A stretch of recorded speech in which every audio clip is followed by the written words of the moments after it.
I've enjoyed it, and I think you should enjoy it. And you know, man, we've all been through things in our life and situations.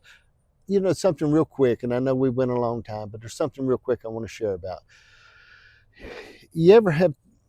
I think about things in life that we thought was the devil trying to kill us, Right. and things that looked bad, that was really God trying to position us. Yes, sir. And I know we went a long time, but God trying to position us into a place. Now think about how Pharaoh, Moses went to God. God said, I'm going to send you to Pharaoh, but by the way, I'm going to make sure Pharaoh don't listen to you.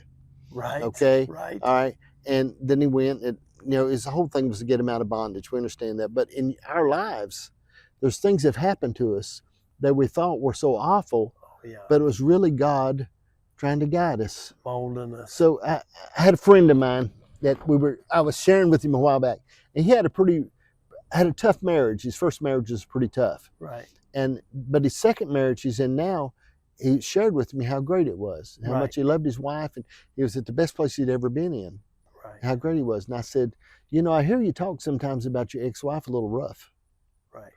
But do you think maybe that you could never be where you are now if it hadn't been for as mean as she was to you then? Right. I believe people are mean to you that don't want to be mean to you. Right.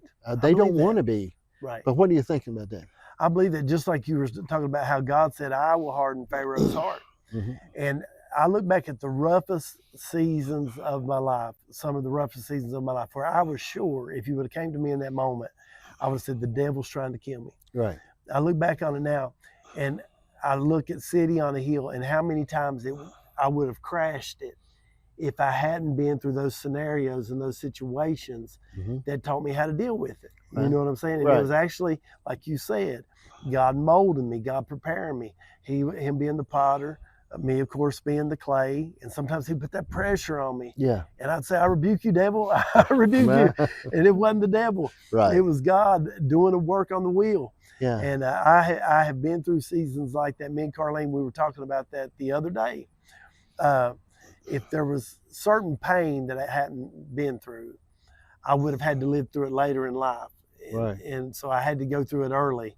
And it really did help me later on in life to protect myself, protect my ministry, protect what God was doing. I think about that so often, man. It's stuff that happens in your life. And you think it's, I shared one time with the church. I went in, I was getting ready to minister to them, and I listened to their testimonies before church, you know, and sharing with it. They got done, and I said, man, I just got a vision.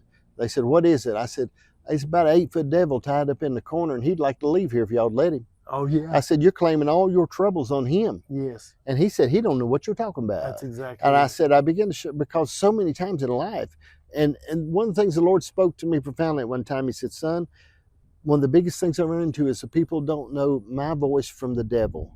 Right. And they don't know when God is trying to move. And if we could listen. Amen.